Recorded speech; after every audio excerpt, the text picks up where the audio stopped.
Deutsche Welle. Rendez-vous sur facebook.com/dw.français.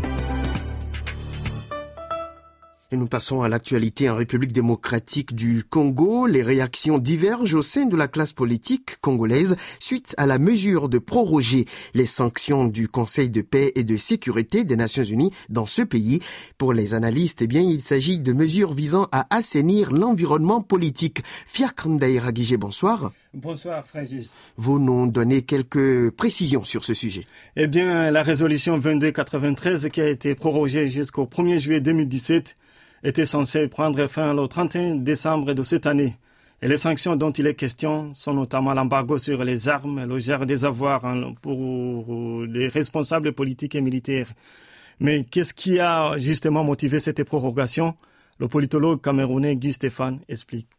On a vu différents leaders d'opposition qui ont été intimidés, qui ont été soit incarcérés, soit alors il y a plus ou moins un climat qui pousse, à une situation de violence.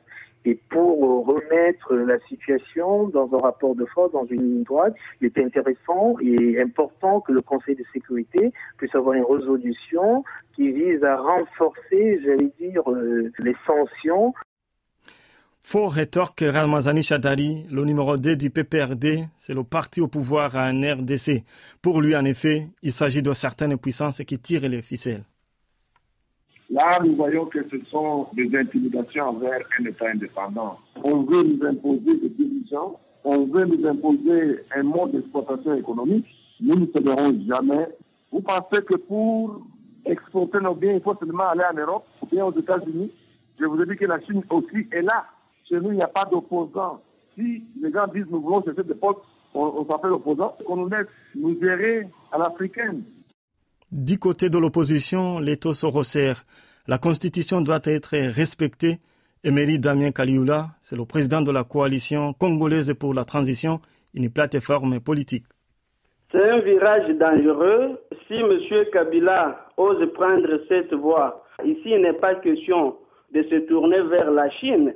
Il est question de respecter la Constitution, respecter l'émanation de cette Constitution qui est le peuple congolais et quitter le pouvoir. Et donc, toutes ces agitations de la part du régime Kabila ne nous inquiètent pas. La situation politique en RDC reste instable alors que le président Joseph Kabila arrive en principe au terme de son mandat. Certaines figures politiques de l'opposition font objet de poursuites judiciaires et des rassemblements ont été dernièrement dispersés.